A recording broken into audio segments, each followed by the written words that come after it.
We have a public hearing considering adopting ordinance number 21-75, amending section 8.05 of the City of Granbury Code of Ordinances, the noise ordinance.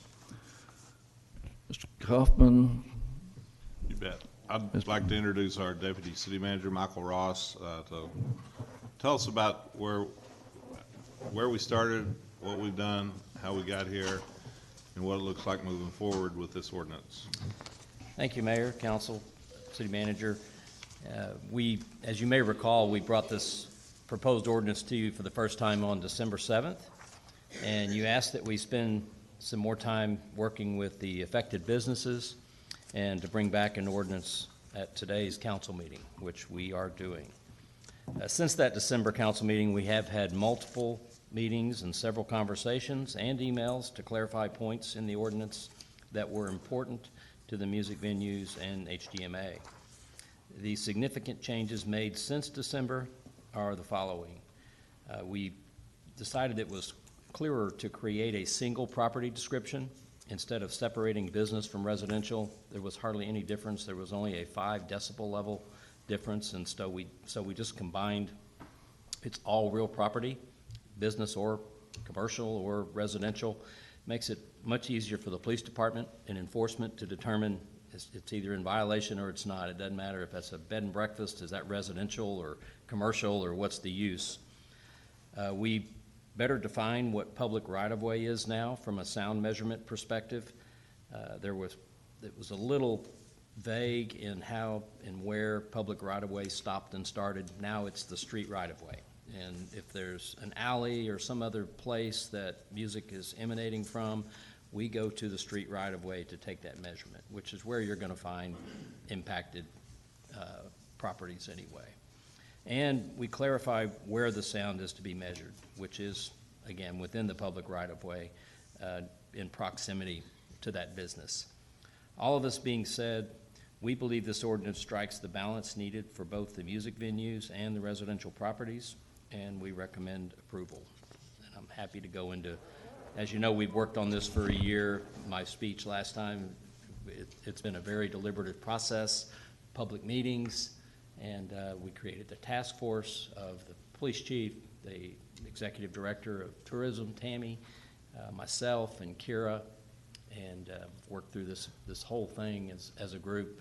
And the businesses, especially Rebecca at Silver Saddle and Bucky at Bob's, and then Ken, have just been great since the December meeting to today, and trying to give us ideas on how it could be a win-win for all.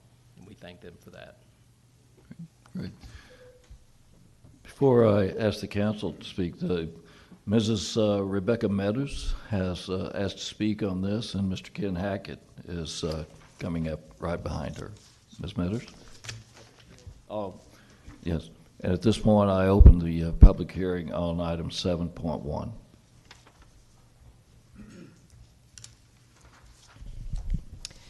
Okay, so as he said, I am in agreement with the new draft. I think that together we've all collectively come to terms with something that's reasonable, and very obtainable, if not already obtained by several of the music venues. One of the things I was told today for some clarification, I wanted to know if there is a citation to be issued, when and how will that be done and delivered. So as I'm told, and I would like to make sure that this does happen, so that's why I'm speaking on it now, is that it would the citation would be issued the night of, at the time of occurrence, with the owner or manager on duty, where they also have the ability to visually see the reading on that meter, rather than receiving something in the mail a week or two later without having the opportunity to see the evidence or even know what was occurring at the time. I would also like to see grants made available. There has been some talk about it, but nothing has been decided at this point. I'd like to see some grants made available to the outdoor music venues so that we can successfully maintain compliance with the revised noise ordinance that's being imposed on us. as we're already in business, we're already in operation. So this is costing out-of-pocket dollars for additional, to meet the revisions. Although they may not be a lot, it is money out of our pocket, and we're all still struggling in recovering and in getting the revenue that we need from our sales. Of course, because of product increases, et cetera. So that has hit hard, and budgets are very tight. Also, we still have yet to receive a written copy of recommendations from the noise sound engineer hired by the city. He met with us and spoke verbally last year on a very casual meeting on the patio. We've never received anything in writing on those specifics. So basically all I know is, oh yeah, you can hang speakers a certain way. If you go out and buy a sound system and have a sound person, you can put a rug out, you could put potted plants out, and that's about all that I got. I would like to see, and I would think that the city would too, after spending the money, would like to see something in writing that gives us more specific detail of what we can actually implement and that's going to be effective. And I think that's all I got.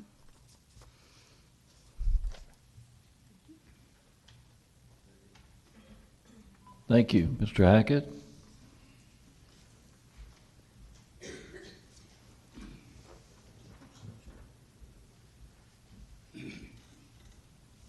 Good evening. Ken Hackett. I'm the president of the Historic Granbury Merchants Association. I want to thank the mayor and council for allowing us to speak tonight on this issue. A very important issue to our members, especially those who are in the music, outdoor live music venue. I want to thank the city management for allowing us to sit with you and come up with some alternatives to some of the language within it. The board of directors did meet earlier this month. We reviewed the changes, and we do adamantly support the changes to the venue. We want to be part of the solution, and that's part of our objectives. Michael Ross and Tammy and staff were great to work with, very easy and pliable, and listened to our concerns. I want to thank you for that. I want to thank you for the city in the process. I want the homeowners and the residents to know that we care. We want to be part of the solution. In that vein, HGMA will be ending any outdoor music venues, events at 10 p.m. as that's kind of the magic hour to lower the decibels. If members or residents want to continue to say party on, they can go to the various restaurants or the venues to continue. But we will end our events at 10 p.m.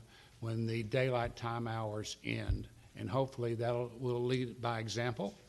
And if there is future problems, we will be buying our own noise meter so we can monitor ourselves and be proactive in the process. So if there's any questions you have, or me or the board, please contact us anytime. And we will meeting with our residents. We do have lodging members, and we're going to talk to them about how we're going to go about and help them as well. And that's it. Thank you. Mr. Hackett, thank you very much. Ms. Reeves, did you want to speak? Yes, on 7.1.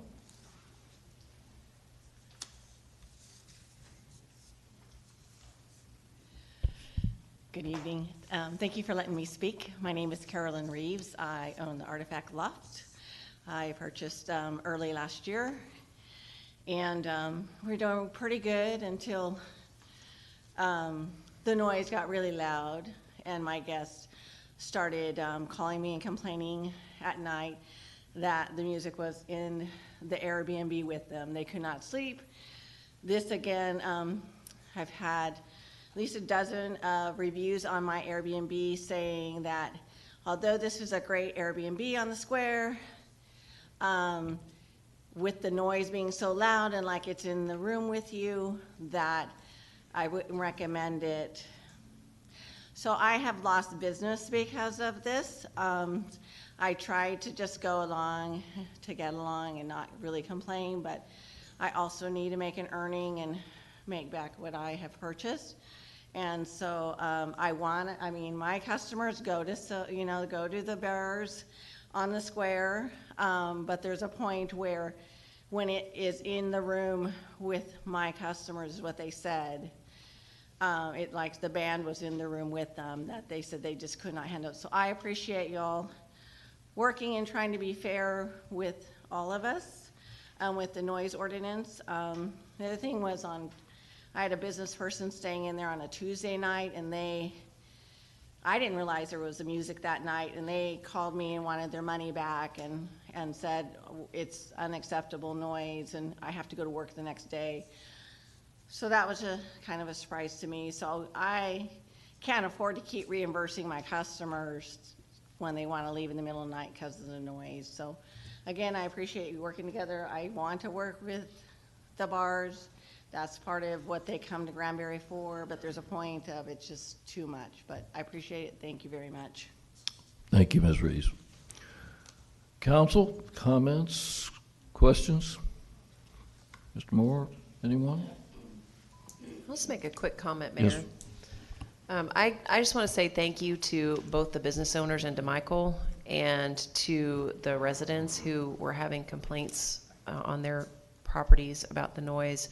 This is brand new to us. I mean, 15 years ago, things on the square closed at 5 o'clock. So we are in a completely different world within the last 15 years, and we're a tourist industry now.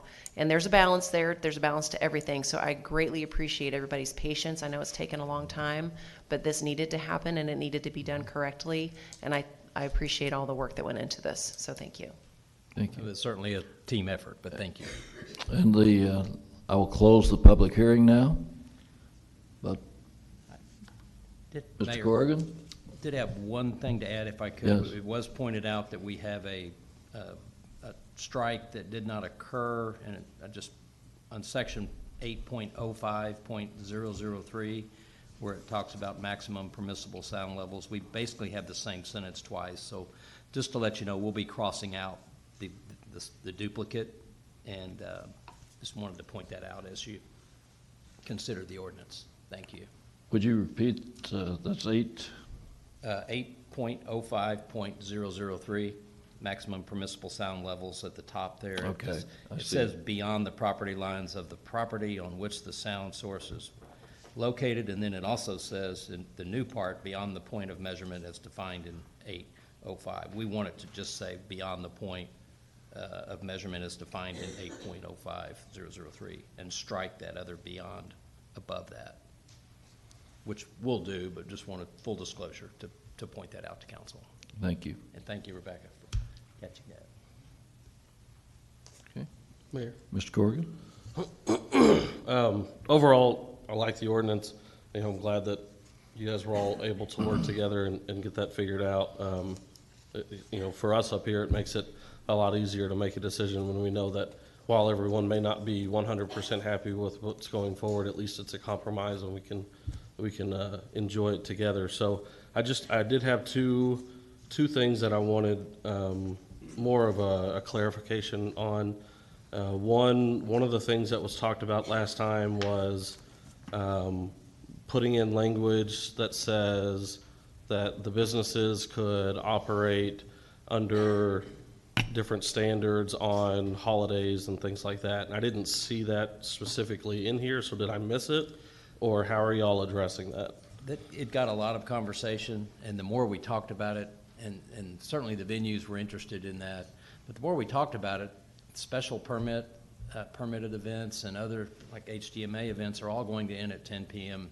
typically anyway. Mm-hmm. And so the more we looked at it, the more it really didn't need to be addressed. And we left it open where selected unique circumstances, businesses can make special permit requests if they really want to have us consider an event, we can do that. But when we're putting on Visit Granbury events and HDMA's doing theirs, our goal is to end all of those at 10 p.m. And so these same 10 p.m. to 11 or 10 p.m. to midnight parameters would still be in effect after that.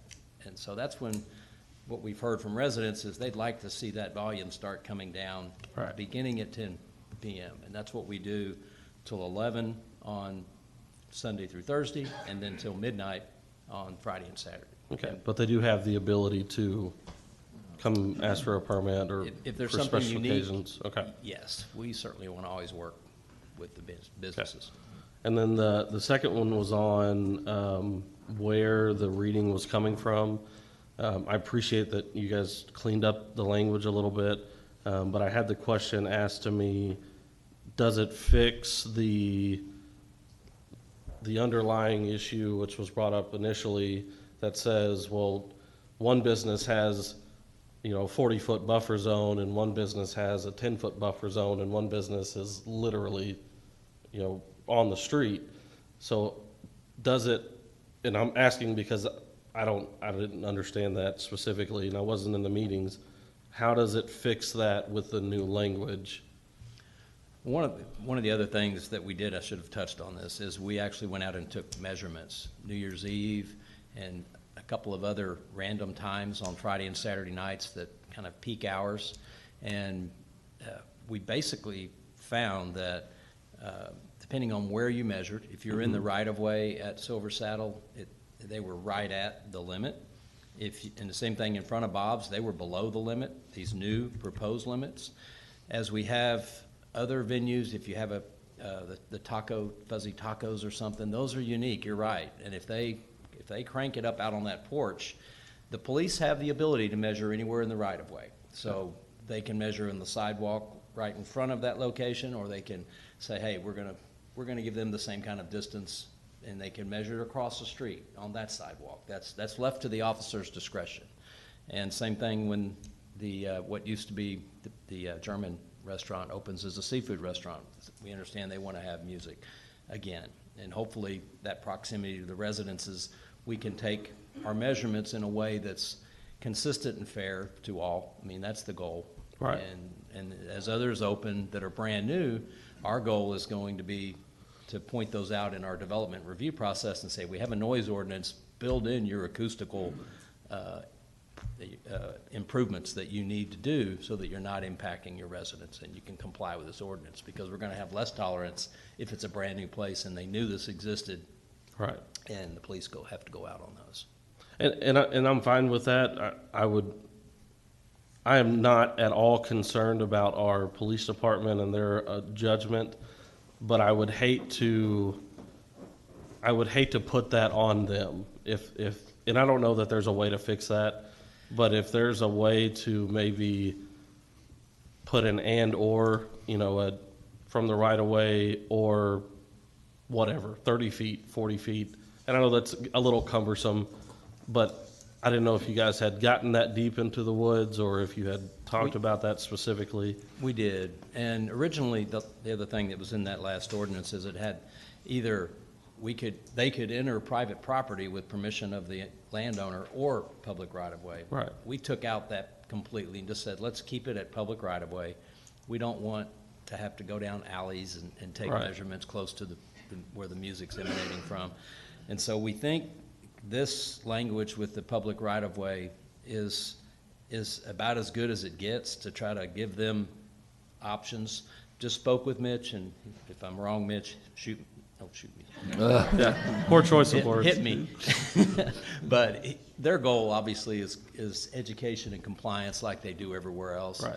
And they're going to be coming up, if there's a complaint, knocking, taking a measurement and going, hey, you're over the limit. If you are, turn it down, please. And as long as it comes down and doesn't go back up and they don't have to come back later that evening, everything's going to be fine as a general rule. Right. Just like they approach everything they do, it sounds like. Is that accurate, Mitch? Thank you. Sounds good to me. Thank you. Yes, sir. I might just add that, you know, since we began this process, you know, Rebecca and Bucky, I think, have worked to help address the complaints that we have received and have been really sensitive to what's going on. I know that I've visited with Rebecca a couple of times at her location when I was frequenting her restaurant, live music venue, and encouraged her that, you know, she's doing a good job. They're trying. I think that before we had the complaints, there was probably not much concern because nobody was talking about it. So just bringing it to everybody's attention, I think we've seen some great cooperation. And, we've still got some issues that some B&Bs are gonna have, and we'll need to figure that out too, but we'll work with them. But at the same time, it is the square, and it was not 15 years ago, it was 7 years ago.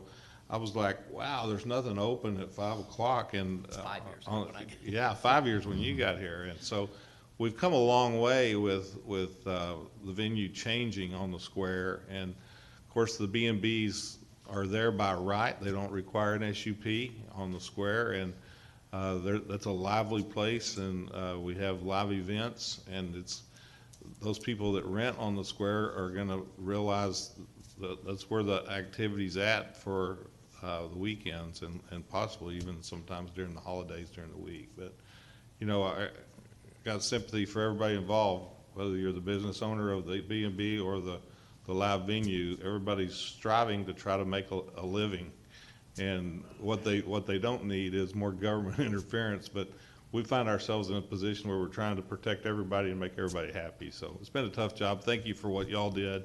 I know that I handed this off to you because I wasn't going to fare as well as you would in this matter. So your temperament is much more aligned with what we needed there. So we appreciate you and the team, Mitch and Tammy and Kara. Thank y'all for all you did. Yeah. And I know that I knew that it was in good hands, and I knew that both entities would be represented well. So thank y'all for that. Yes, Mr. Mr. Mayor. Wadley. Michael, are the venues pretty much in compliance now with the way the new rules are? Based on the measurements that were taken, yes. Yes, like I said, there were, Silver Saddle was slightly over, but the measurements were taken closer to where the music was coming from instead of out actually on the public right-of-way of Bridge Street. So, Well, my question is based on what Ms. Reeves brought to us. I mean, Artifacts is on that side of the square. She can't move that. And if they're in compliance now, then this really doesn't address her situation at all. well, since December 7th, I think is when attention has begun to really be paid. And that's when we have this drop of 10 dB that Okay. happens at 10 p.m.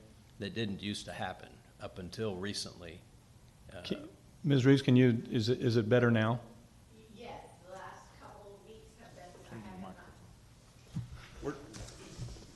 This is being recorded, so we need your participation on the video if we could. Thank you. Thank you for coming Yes, back sir. up. The last couple of weeks, it's been great. Like, it was fine when in June, July, and then it kept getting a little higher and a little higher, and I started getting more complaints, and then one night, the people wanted to move out, and the next night on Saturday, they were like, it's fine. So they all understand that there's gonna be music, and that's what they're there for. But there's a point where you can't even watch TV in the room and because the music's there, or you can't have a conversation in the room because the music's so loud. So the last couple of weeks, it's been great. Haven't had any complaints.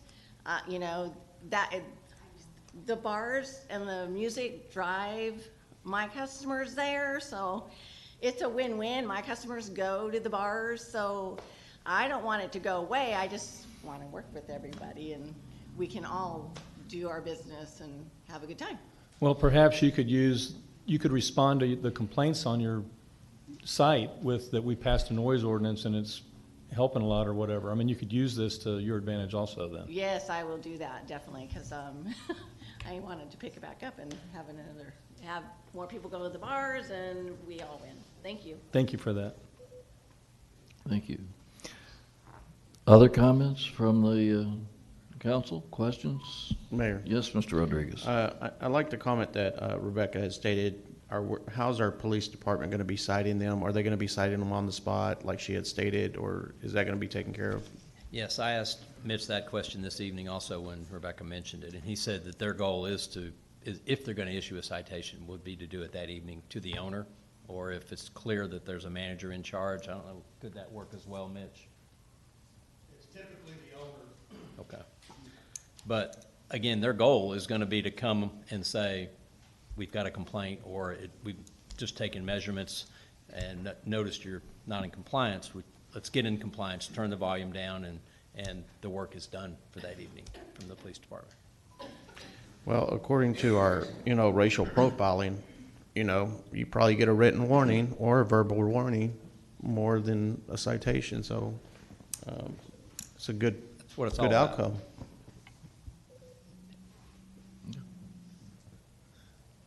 Any other questions, comments? Okay. So do I hear a motion on public hearing, on considering adopting ordinance number 21-75, amending section 8.05 of the City of Granbury Code of Ordinances, noise ordinance? So moved. Ms. Reiner has so moved. Do I hear a Second. second? Second from Mr. Rodriguez. All in favor say aye. Aye. All opposed say no. The ayes have it, 6-0.